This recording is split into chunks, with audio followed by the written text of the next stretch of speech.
Good morning, and happy Friday to you all.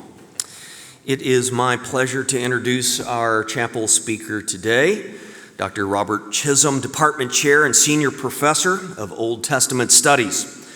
Dr. Chisholm grew up in upstate New York. He majored in journalism and history at Syracuse University before completing advanced degrees in biblical studies at Grace Theological Seminary and at Dallas Theological Seminary. He's taught at Dallas Seminary for 40 years and serving as department chair and senior professor of Old Testament studies. Dr. Chisholm, if you do that math correctly, teaching here for 40 years, it means that you started teaching Hebrew when you were 5. Dr. Chisholm has published 7 books with 4 more on the way. He has also contributed to several books, published numerous reviews and articles in magazines and professional journals, and delivered several lectures and papers at academic conferences through the years. He has served as a translator, editor, and or advisor for several Bible studies, study Bibles, and has written Bible studies for Coaches Outreach Ministry. Dr. Chisholm and his wife Deborah have been married for 47 years and have 2 adult children and 2 grandsons. The Chisholms are members at Lake Ridge Bible Church, where he participates in evangelistic outreach efforts and has taught an adult class for 29 years. Thank you for your faithfulness, friend. Would you please join me in welcoming Dr. Bob Chisholm today?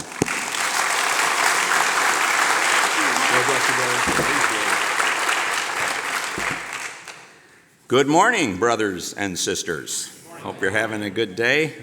I'm glad to be with you this morning. The title of my message is When the Lion's Claws Rip Your Skin. So we're going to be traveling a dark pathway, but I promise there'll be a light at the end of that pathway. And so before we enter into the dark pathway, I thought we'd think some happy thoughts.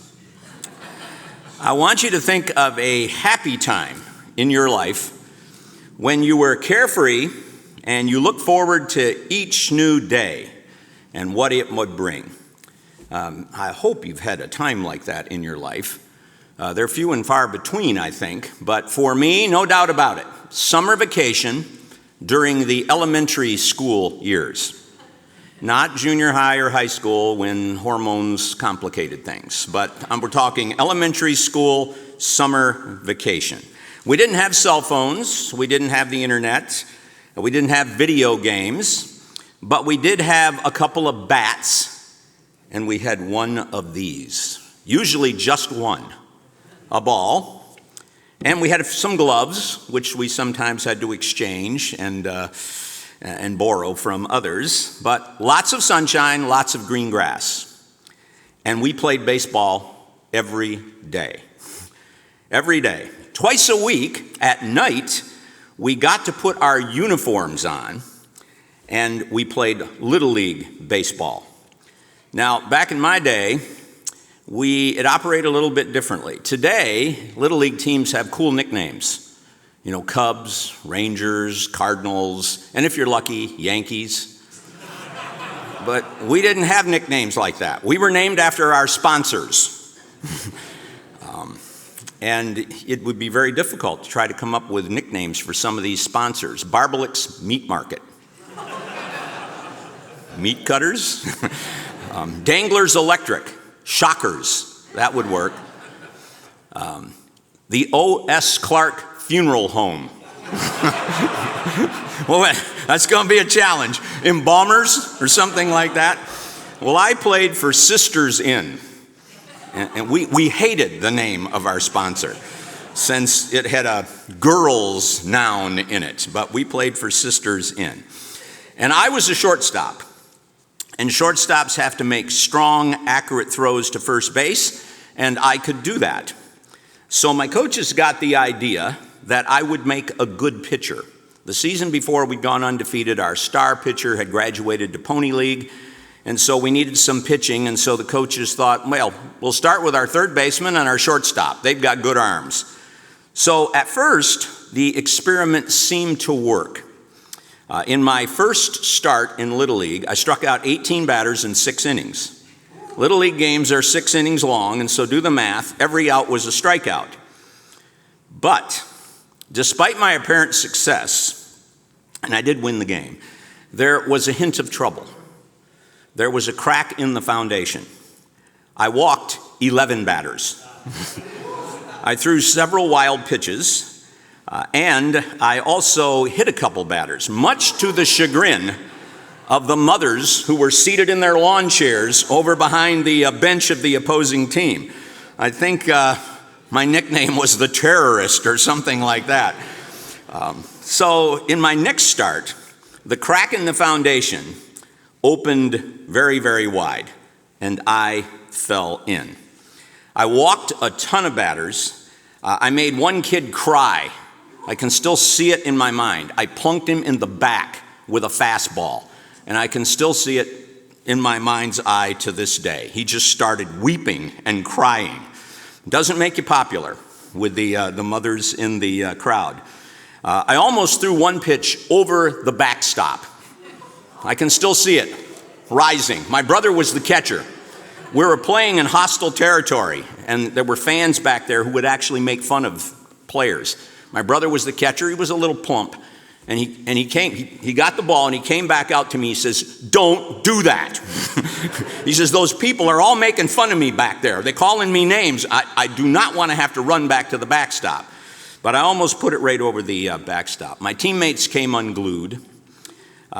They started making errors, and we lost. And I was blaming everybody except myself for what was happening. And I remember standing there just shouting at my teammates, "You idiot, can't you catch a ball? Can't you throw a ball properly?" Well, when I got home, my father, who was one of our coaches, sat me down for a talk. He didn't do this when we were out there. He didn't publicly embarrass me, but we had to have a talk. And my father was all about teamwork. He was a fighter pilot in World War II, flew an F-6F Hellcat off the deck of the USS Yorktown. And for fighter pilots, teamwork was the difference between life and death. When you're going out on a recon mission or a sweep or a strike, you've got to work together as a team. And he was a wingman for a great pilot, Truman Place.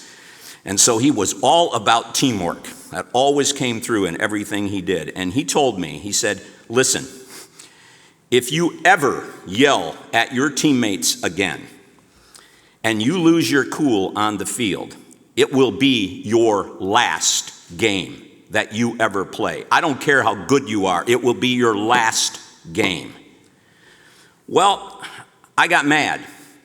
And I've always had trouble controlling my tongue, especially when I'm mad. And so I said some things that angered my father. And before I knew it, my father had me over his knee, and I got the last spanking that I ever experienced. I had disrespected my father, and I paid the consequences. The worst part of it wasn't the physical pain. That was over in a matter of seconds.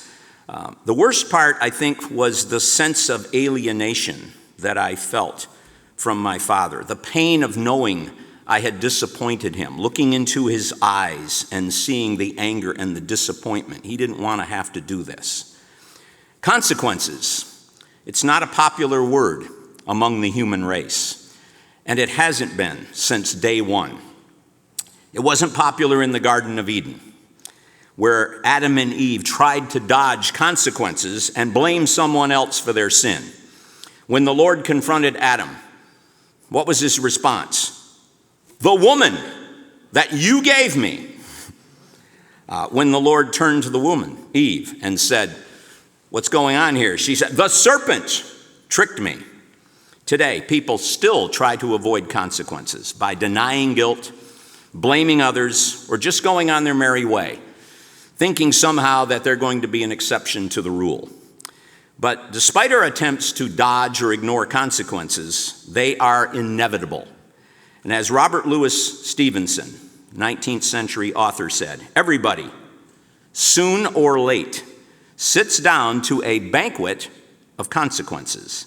If I go up on the roof and jump off, there's going to be a consequence. I'm going to crash."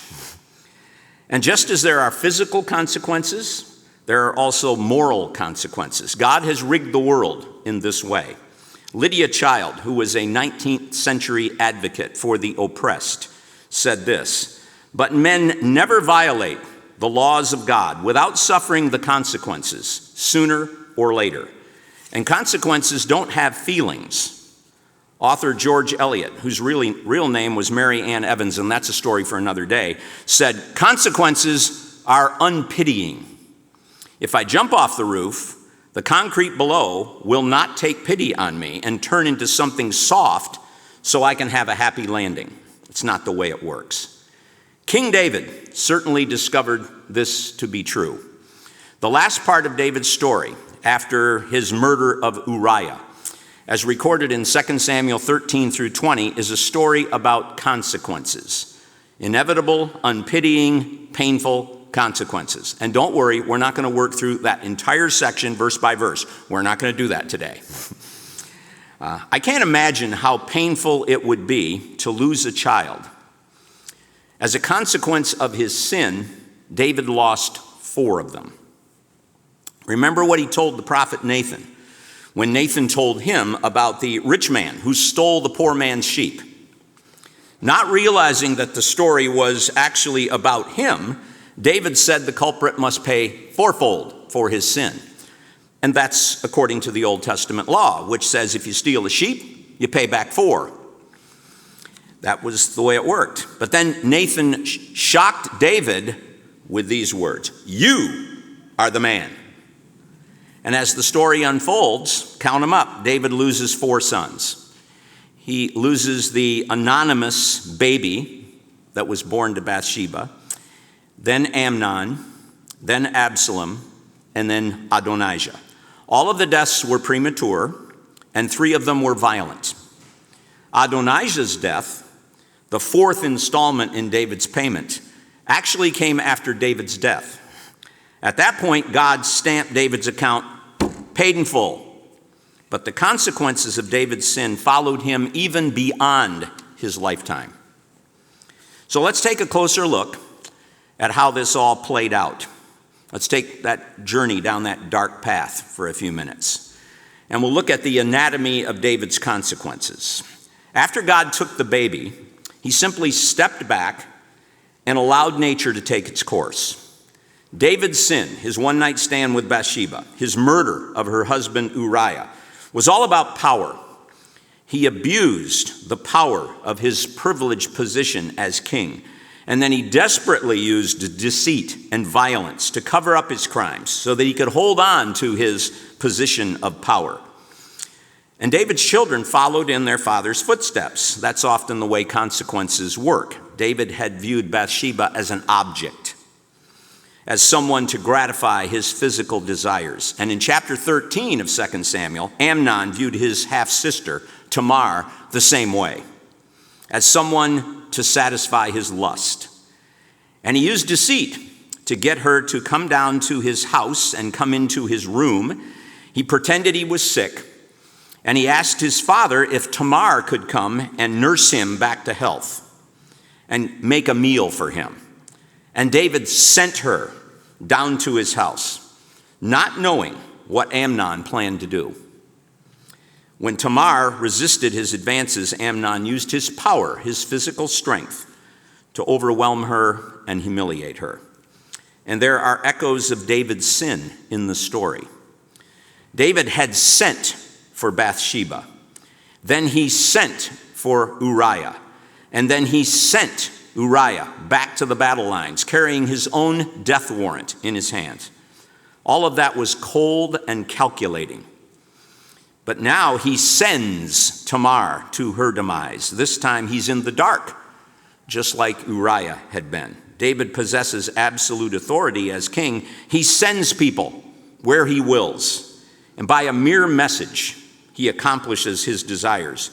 But he uses his power to satisfy his lust and cover up his crime. And in chapter 13, he continues to exercise his authority over others, but now it backfires on him as the Lord oversees the fulfillment of his self-imposed penalty. 2 Samuel 11:4 says that David's sin describes it in a very matter-of-fact way. She came to him, and he lay with her. Those same words show up on Amnon's lips in 2 Samuel 13:11. "Come, lie with me, my sister." The verbal correlation drives home the point. Like father, like son. When David, paralyzed by his own past, did nothing about this terrible crime, Absalom, who was Tamar's full brother, decided to take matters into his own hands. He plotted Amnon's death, and he waited for 2 years until just the right occasion. Absalom insisted that all his brothers, including Amnon, join him and his men for the sheep shearing. And once again, David unknowingly sent his son Amnon and put him in harm's way. And at just the right time, after Amnon was drunk, Absalom gave the signal, and his men brutally killed Amnon. And again, there are echoes of David's sin. Absalom tells his men to strike and kill Amnon. Those are the same words that David used when he told Joab, his general, to draw back from Uriah so he would be struck down and killed. It's as if Uriah's death is being replayed, but now the victim is David's firstborn, favorite son, Amnon. David used deceit to kill a loyal soldier, Uriah. Absalom used deceit to kill his half-brother. Convinced that his father was unfit to rule, Absalom tried to take David's throne. And the Lord allowed him to drive David from Jerusalem. But in the end, as you know, the Lord delivered David. And in the process, Absalom, David's new favorite son, died a brutally violent death at the hands of Joab, the same man who had been David's hitman when he killed Uriah. Once again, there are echoes of David's sin in the account of Absalom's death. David had instructed Joab, as we said before, to withdraw from Uriah during the assault on the city, so he would be struck down and die.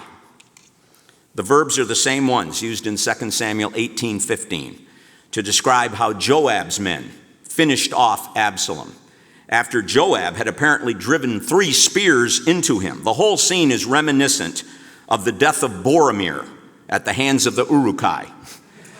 By the end of the scene, Absalom looks like an oversized pincushion.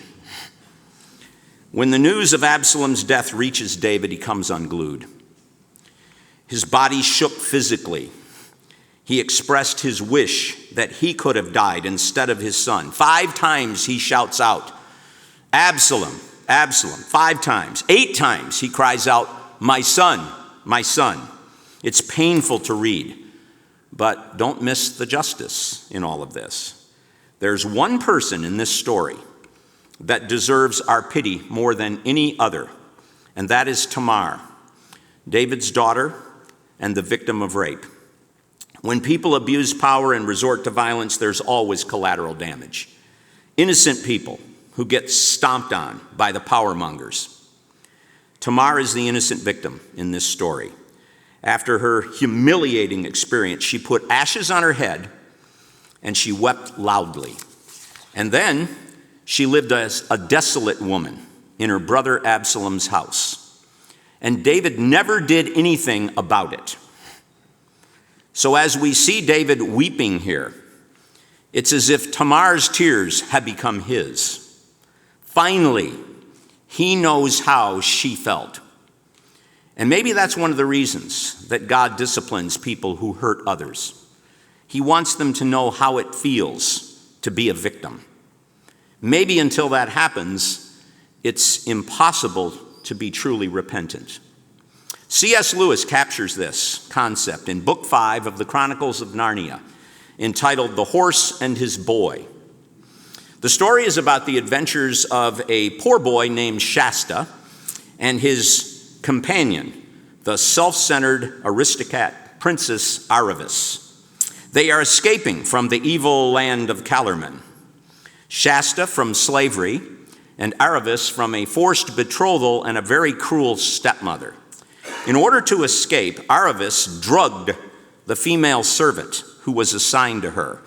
And when Shasta asked Aravis what happened to the servant, she replied, "Doubtless she was beaten for sleeping late, but she was a tool and spy of my stepmother's. I am very glad they should beat her." Well, Shasta objected "That was hardly fair." And Aravis flippantly replied, "I did not do any of these things for the sake of pleasing you." Well, during their escape from Calormen, a lion periodically appeared, helping them reach their destination, though they didn't realize it at the time. In fact, on one occasion, the lion clawed Aravis's back. The lion, of course, was the great Aslan. And later, once he has revealed himself to Shasta and Aravis, he explains to Aravis why he did this. "The scratches on your back, tear for tear, throb for throb, blood for blood, were equal to the stripes laid on the back of your stepmother's slave because of the drugged sleep you cast upon her. You needed to know what it felt like." I had an experience like this not too long ago. Several years. Time flies. Who knows? It might have been 10 years ago. It seems like it was just the other day. But I had my computer stolen from the faculty lounge on second floor Todd.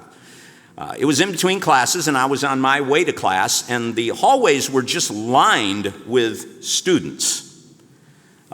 And I had my computer bag with me, and I went into the faculty lounge, and no one was in there.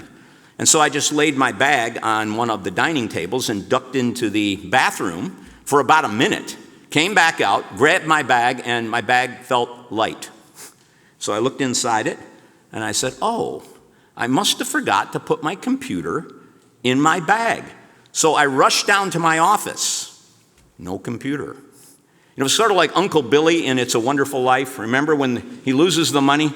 And he starts running back through the streets, goes back to his office looking for the money that he was going to deposit when in reality Mr. Potter stole it from him. And I suddenly realized someone just stole my computer bag.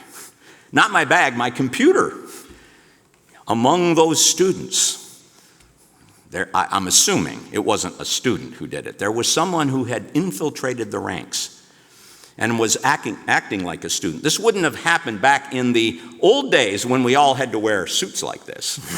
People would have had a hard time infiltrating. But I found out later from campus police that yes, there had been someone on campus and he was doing dastardly deeds that afternoon, and they never caught him as far as I know. I was thankful that my computer was backed up. But that afternoon, the Lord put a thought into my mind.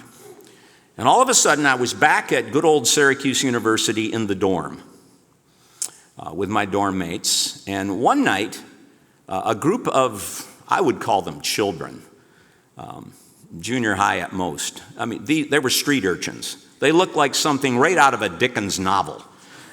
And they come in knocking on our door, and they've got all kinds of loot. They've got all kinds of stuff. And we said, "Hey, you got some good stuff here. We're selling it." I said, "I like that hunting jacket there, that black and red hunting jacket. How much you selling that for?" $1. I said, "I'll buy it." And I wore that hunting jacket, and I really enjoyed it. I thought it was really cool. And I wore it for several years.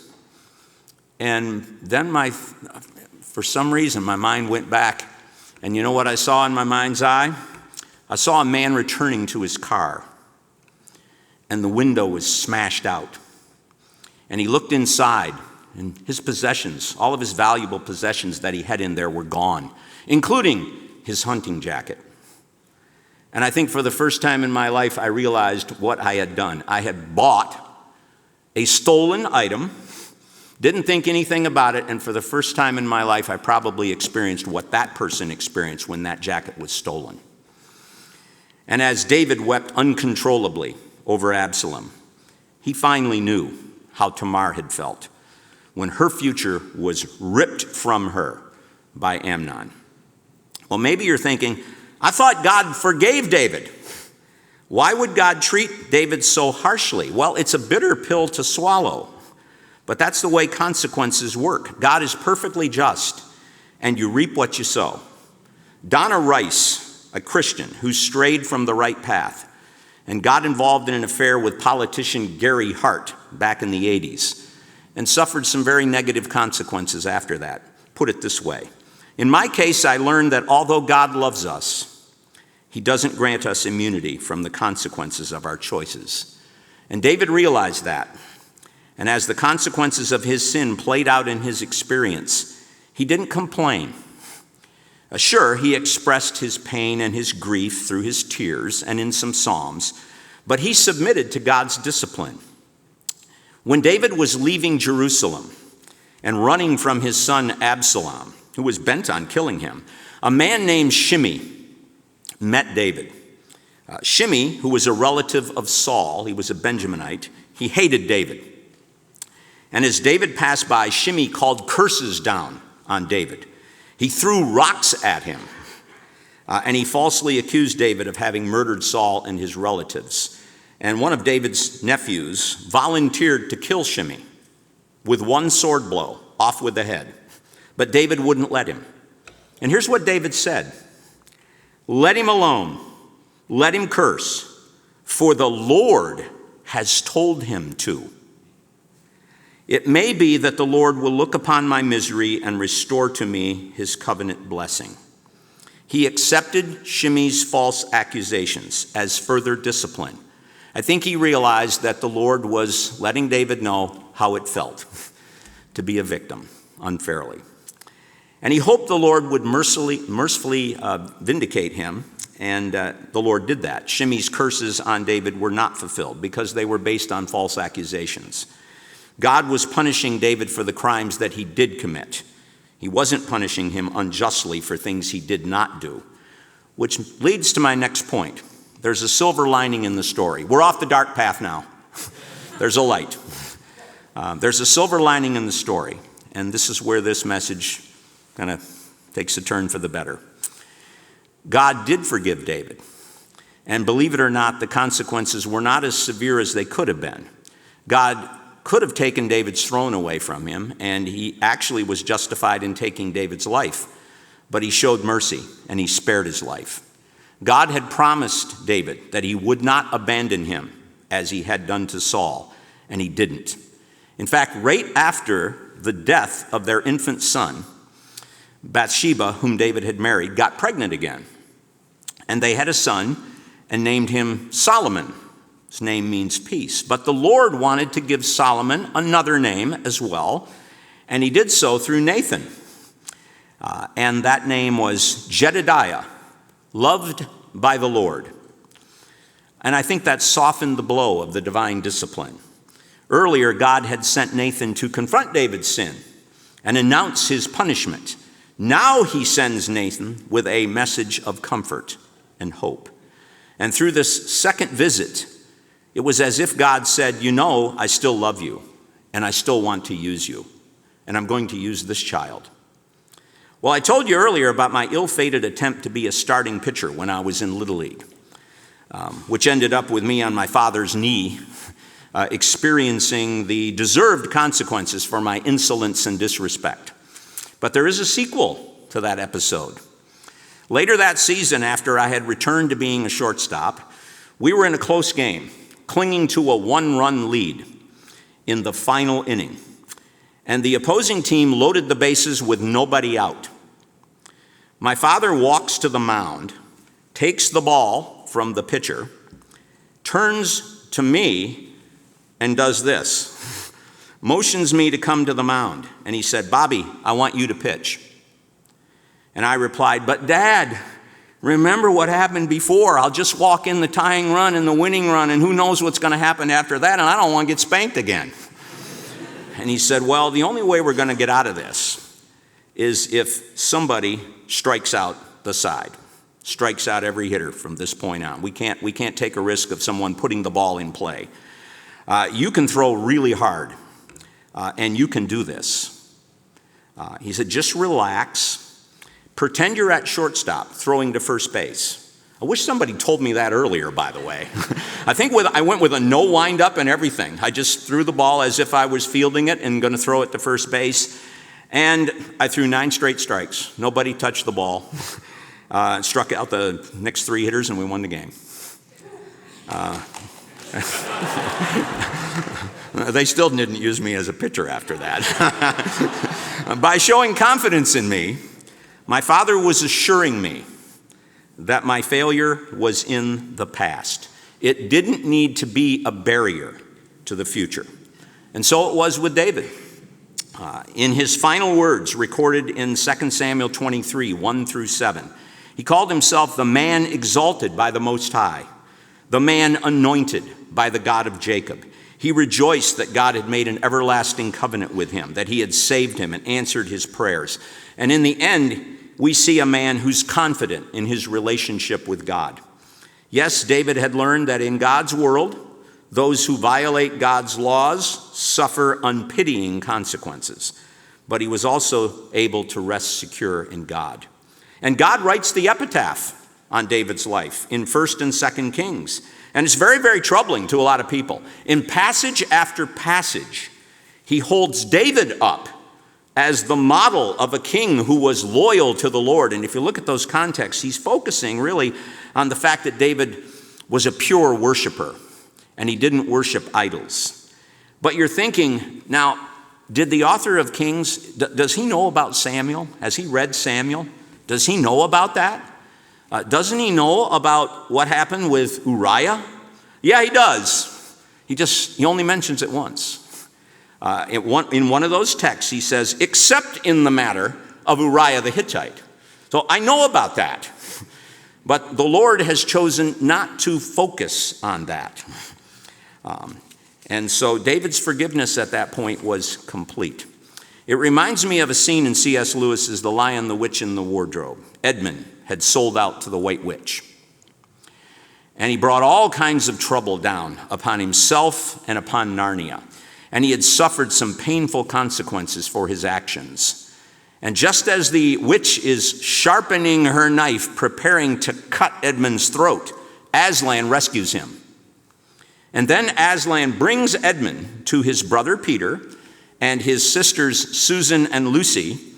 And Aslan says this, "Here is your brother, and there is no need to talk to him about what is past." Well, earlier in the message, I shared with you a couple incidents involving my father and myself long ago when I was 12 years old. I want to share one more. Let's turn the clock ahead 33 years. My father is now 72, and I'm 45, and he's dying of cancer. And he put his hands on my face, and he looked deeply into my eyes. And he said, "I'm so glad you're here. I love you so much." And you know what? He didn't say anything about the spanking so many years ago. He probably had forgotten about it. Didn't say anything about that. That was over. No need to talk about that anymore. And I rested confidently in my father's love, knowing that even that discipline, many years before, had been an expression of his undying love for me. So as we conclude here, I want you to think about some questions. Aren't you glad that we have a God who is so fair and just that he disciplines us when we deserve it? A God who loves us so much that he disciplines us when we need it. But aren't you also glad that we have a God who then says there's no need to talk about what is past? A God who looks into our eyes and says, "I love you so much." Father, please apply your word to the hearts of your people, my sisters and my brothers. And it's in Jesus' name that we pray. Amen.